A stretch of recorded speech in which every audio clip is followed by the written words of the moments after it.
Hello everyone. In this session, we will discuss budget thoroughly. We will not only discuss budget, but also we will discuss the different sectors, issues related to those sectors, and the points needed for our mains answer writing. So, my name is Kamesh Bansoria, and I welcome you again in the journey of UPSC Civil Service Examination with IS Namha. अगर हम देखें तो इस lecture में हम discuss करेंगे constitutional provisions हमारे budget से रिलेटेड कुछ इंपॉर्टेंट कॉन्सेप्ट्स जो आपको जरूरी है समझने के लिए फर्दर बजट में आगे समझ स्ट्रॉन्ग करने के लिए और हमारे कुछ भी जो जनरल ओवरव्यू होगा इस कमिंग बजट का। अगर मैं कॉन्स्टिट्यूशन की बात करूं तो कॉन्स्टिट्यूशन में कहीं पर भी बजट वर्ड को मेंशन नहीं किया गया है, जबकि आर्टिकल 25 में सॉरी आर्टिकल 112 में बजट की जगह यूज किया जाता है the annual financial statement. Further ये जो बजट है वो प्रिपेयर किया जाता है budget division of the department of economic affairs which is under the finance ministry.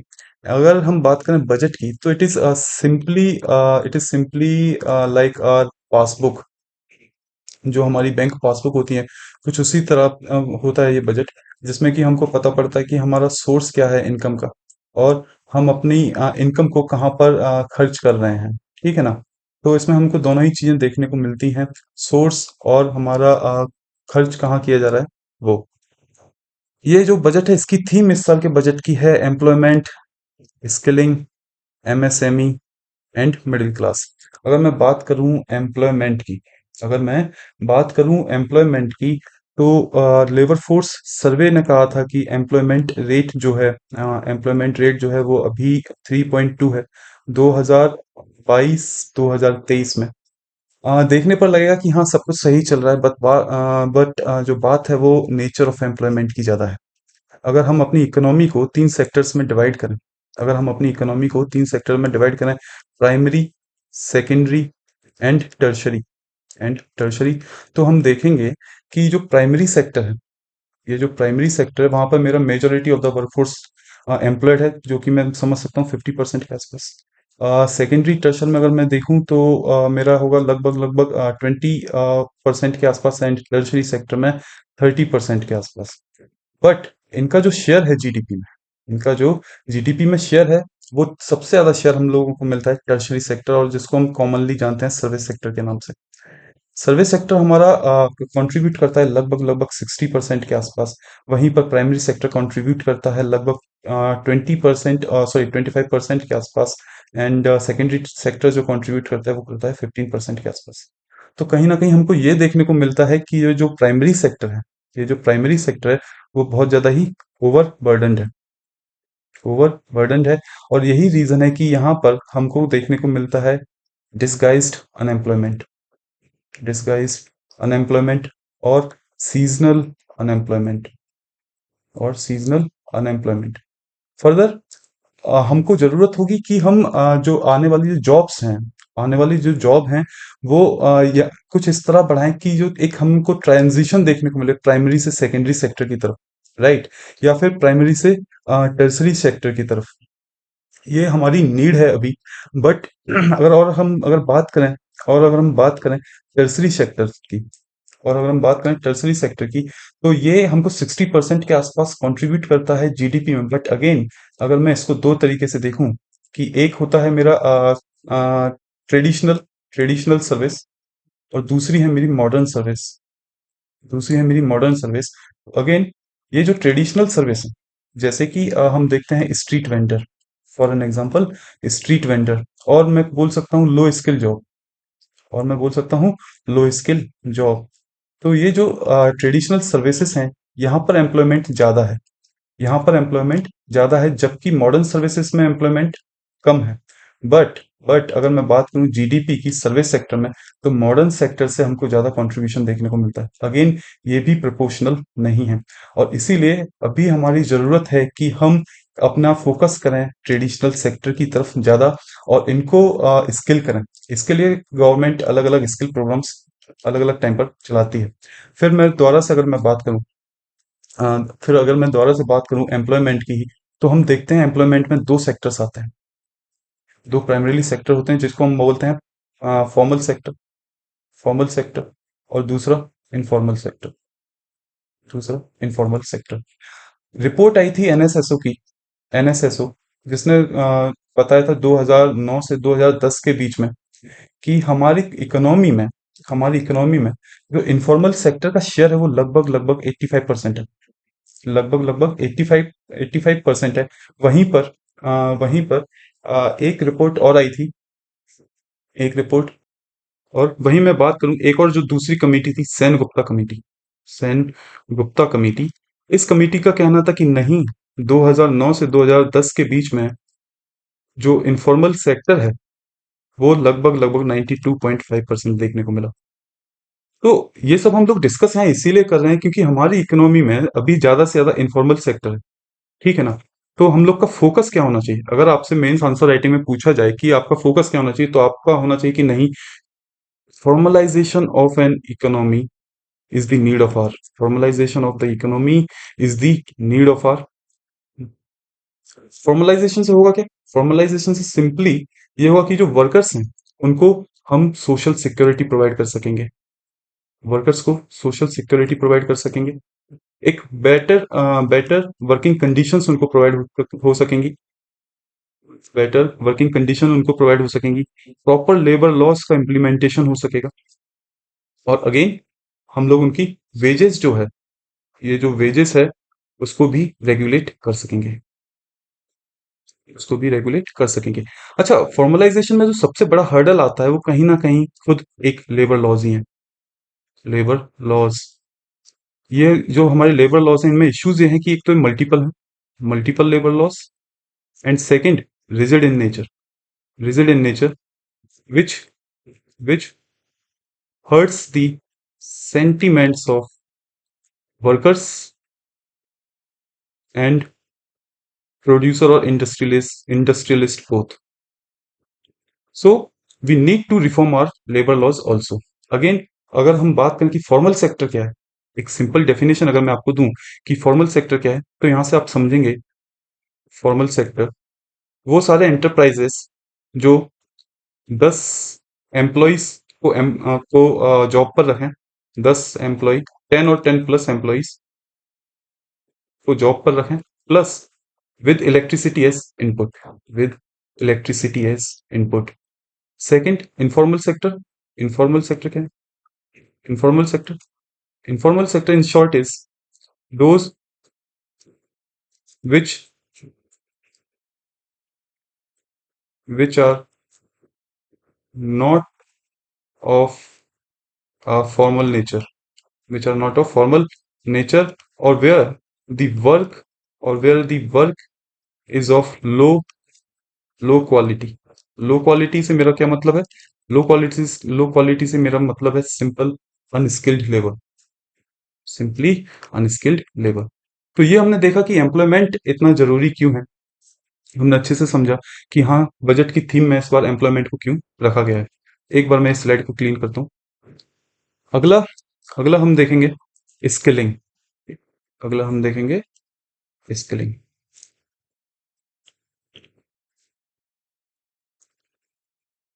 तो ओवर द इयर्स हम लोगों ने ये पाया, ओवर द इयर्स हम लोगों ने ये पाया कि ये जो हमारा यूथ है जो आजकल रील्स में बिजी है वो स्किल्ड ही नहीं है।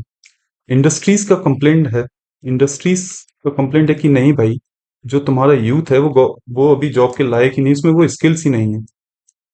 इसीलिए गवर्नमेंट इस बजट में बात कर रही है कि नहीं, आप उसका टेंशन ना लीजिए, करीबन 20 लाख यूथ को हम स्किल करेंगे, करीबन 20 लाख यूथ को हम ओवर द 5 इयर्स स्किल करेंगे। अगेन, अगर स्किलिंग होगा तो कहीं ना कहीं हमको क्या देखने को मिलेगा, एम्प्लॉयमेंट में इंप्रूवमेंट होगा, हमारा एम्प्लॉयमेंट। प्लस अगर स्किल्ड होंगे यूथ तो हम लोग को, जो हम बात कर रहे थे कि नहीं एम्प्लॉयमेंट अभी हमें चाहिए किस सेक्टर्स में, उनको बेसिकली एम्प्लॉयमेंट चाहिए सेकेंडरी और manufacturing sector, and and skilled skilled workers किस सेक्टर में, mainly service sector, mainly service sector. Plus plus अगर मेरा यूथ एम्प्लॉयड होगा तो वो ऑटोमेटिकली कहाँ से, एग्रीकल्चर से, ऑटोमेटिकली एग्रीकल्चर से बाहर निकलकर कहाँ जाएगा? या तो मैन्युफैक्चरिंग सेक्टर में जाएगा, जिसको मैं बात करता हूँ सेकेंडरी सेक्टर, या तो मैन्युफैक्चरिंग सेक्टर में जाएगा, या फिर स्किल्ड सर्विस सेक्टर का पार्ट बनेगा, राइट? अगर हम बात करें एग्रीकल्चर सेक्टर की अगेन, तो चूंकि ये पहले से ओवरबर्डन्ड है, जैसे कि हमने पहले ही बताया, तो हम लोगों के लिए डिजायरेबल क्या हुआ? डिजायरेबल हुआ कि यहाँ से हम लोग अपने यूथ को ले जाएं, और कहाँ ले जाएं उसको? मैन्युफैक्चरिंग सेक्टर में जॉब दें। इसी के लिए गवर्नमेंट इनको अलग अलग इंसेंटिव्स प्रोवाइड कर रही है। हमने देखा है कि एमएसएमई को प्रमोट कर रही है, और जो इंडस्ट्रियल क्लस्टर्स हैं वो भी बना रही है। फर्दर स्किलिंग के लिए अभी तक हमारे पास जो इंस्टीट्यूट्स थे जिनमें कि बहुत ज्यादा फेमस हैं, IITs and ITI. Next MSME. Next अगर हम देखेंगे तो हम देखेंगे एमएसएमई। एमएसएमई पर इस बार थीम इसीलिए भी है क्योंकि ये लगभग लगभग 25 से 30% के आसपास मेरी जीडीपी का पार्ट है। मेरी जीडीपी जो है, इंडियन जीडीपी, वो 25 से 30% एमएसएमई से आती है। और यही रीजन है कि हम लोग एमएसएमई पर इतना ज्यादा फोकस्ड हैं। एमएसएमई के लिए अभी तक हम लोगों ने चलाया है माय एमएसएमई, एमएसएमई समाधान, एमएसएमई समाधान, और काफी अलग इनिशिएटिव्स, ठीक है ना? एमएसएमई समाधान। फर्दर अगर हम एमएसएमई पर फिर से मैं बात करूं कि नहीं, एमएसएमई पर फोकस देने से क्या होगा? अगेन मैं बार बार बोल रहा हूं कि नहीं, एग्रीकल्चर से जो डिस्गाइज्ड अनएम्प्लॉयमेंट है उसकी प्रॉब्लम को हम सॉल्व कर सकेंगे। प्लस प्लस इसके साथ ही हम अपना प्रोडक्शन बढ़ा सकेंगे सेकेंडरी सेक्टर में, ठीक। फिर हमारा अगला थीम है मिडिल मिडिल क्लास। अब यही खोजना है इस पूरे बजट में कि मिडिल क्लास कहाँ है। ठीक है। अगला हम बात करते हैं फोकस एरिया। इस बजट में जो फोकस किया गया है वो किया गया है ज्ञान। ज्ञान एक एक्रोनिम है जो कि हमारी फाइनेंस मिनिस्टर हैं निर्मला सीतारमन, उन्होंने लास्ट बजट में दिया था। यहाँ पर जी से आपको देखने को मिलता है गरीब, यहाँ पर जी से आपको देखने को मिलता है गरीब, वाई से देखने को मिलता है युवा, ए से अन्नदाता, और एम से सॉरी एन से नारी, ठीक है। एन से नारी। अगर मैं एक एक बार इस सेक्टर को देखूं तो आपको समझ में आना चाहिए कि यहाँ पर युवा को क्यों लिया गया। युवा को यहाँ क्यों लिया गया? बेसिकली युवा का पार्ट इसमें इसीलिए हो सकता है क्योंकि इंडिया जो है वो एक यूथ इकोनॉमी है। इंडिया जो है वो एक यूथ इकोनॉमी है। प्लस अभी जो हम बात कर रहे हैं कि नहीं, हमें स्किल करना है यूथ को, हम इनिशिएटिव्स भी चला रहे हैं इनको स्किल करने के लिए। तो डेफिनेटली ये क्यों है? क्योंकि इन दोनों ही चीजों से हम लोग क्या करेंगे? एम्प्लॉयमेंट पर फोकस करेंगे। अगेन अगर मैं बात करूं अन्नदाता की यानी कि मेरे फार्मर्स की, तो सबसे पहले हम देखेंगे इश्यूज क्या आ रहे हैं फार्मिंग में। तो बेसिक इश्यूज की मैं बात करूं तो पहला इशू क्या है? पहला है प्रोडक्टिविटी। ओवर द इयर्स ये पाया गया है कि because of the over use of pesticides और फर्टिलाइजर्स, जो प्रोडक्टिविटी है वो डिक्लाइन हुई है। प्लस प्लस यहाँ पे हम बात करें mechanization of agriculture mechanization of agriculture, ये भी कहीं ना कहीं लैकिंग पोजीशन में ही है। क्योंकि जो हमारी लैंड है वो बेसिकली फ्रेगमेंटेड है।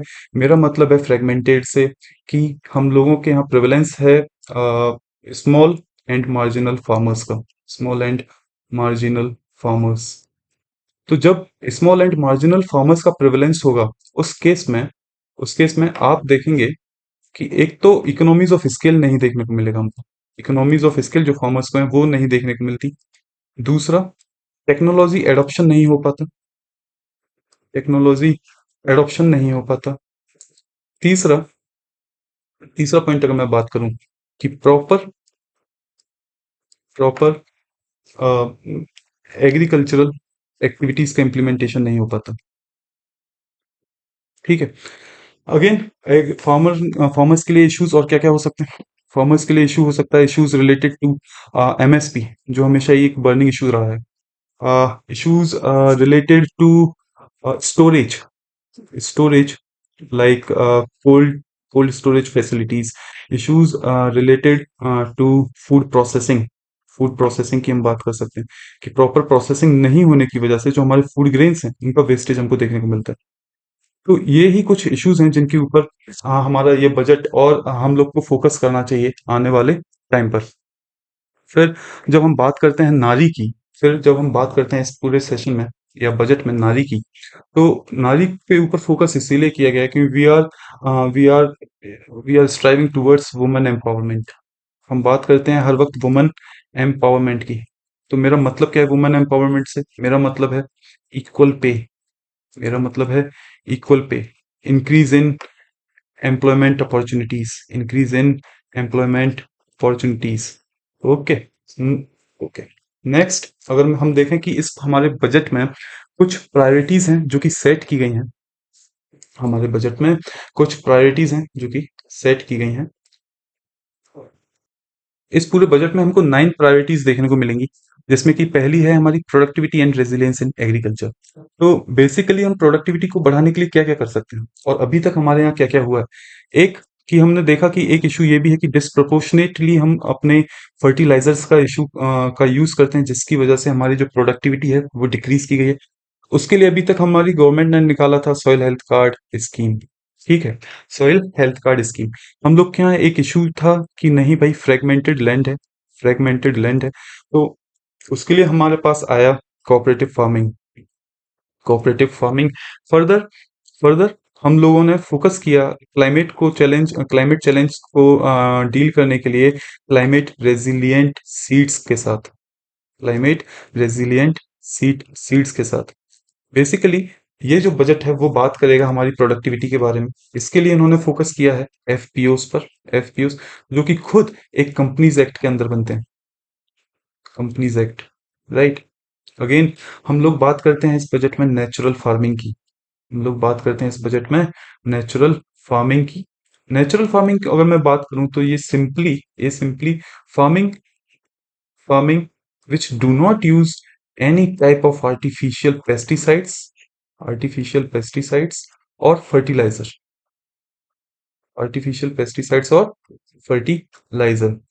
प्लस नेचुरल फार्मिंग के साथ साथ हमारा फोकस कहाँ होगा? हमारा फोकस होगा सर्टिफिकेशंस पर। हमारा फोकस होगा सर्टिफिकेशन पर उस पर्टिकुलर प्रोडक्ट के लिए जो ये बताएगा कि हाँ ये प्रोडक्ट 100% नेचुरल है या ऑर्गेनिक है, so that we can improve our export. अगला अगर हम थीम देखें तो वो एम्प्लॉयमेंट एंड स्किलिंग, जो कि हम लोग प्रीवियसली बहुत अच्छे से और बहुत डिटेल में पढ़ चुके हैं। इसके बाद नेक्स्ट हमारा आता है inclusive human resource, inclusive human resource development and soil social justice, sorry, and social justice. Inclusive human resource के लिए इस बजट में फोकस किया गया है। इस बजट में फोकस किया गया है बेसिकली जो ईस्टर्न पार्ट है हमारा, बेसिकली जो ईस्टर्न पार्ट है, जैसे कि बिहार, झारखंड एंड वेस्ट बंगाल। बिहार, झारखंड एंड वेस्ट बंगाल, और इसको हम बोलते हैं Purvodaya, Purvodaya. Next social justice की जब हम बात करते हैं तो हम बात यहाँ पर बजट में की गई है स्ट्रीमलाइन करने की, स्ट्रीमलाइन करने की ट्राइबल्स को, so that they can achieve socio and economic benefits, socio and economic benefits through schemes like प्रधानमंत्री जनजातीय प्रधानमंत्री जनजातीय उन्नत ग्राम। अगेन हम बात करेंगे, हमारी थीम 4 होगी मैन्युफैक्चरिंग एंड सर्विसेज को, जिसमें कि हम लोग देख चुके हैं प्रीवियसली काफी हमने फोकस किया है एमएसएमई पर। भी रिसेंटली हमने जो फोकस किया एमएसएमई पर। फर्दर मैन्युफैक्चरिंग के लिए हमारे मैन्युफैक्चरिंग में बेसिक इश्यूज क्या हैं? अगर मैं बात करूं तो है lack of infrastructural facilities, lack of infrastructural facilities, और हमारे यहाँ इश्यूज है lack of capital, lack of capital, right. Again urban development, तो बेसिकली काफी जो सिटीज हैं अभी रिसेंटली देखा भी जा रहा है कि इनका जो डेवलपमेंट है वो काफी हैफाजार्ड मैनर में हुआ है। Biggest example is Delhi in itself. अभी यहाँ देखा भी गया फ्लडिंग की वजह से काफी इश्यूज आए हैं। अर्बन फ्लडिंग जो हम बात करते हैं दिल्ली में लगभग हर साल हमको देखने को मिलती है।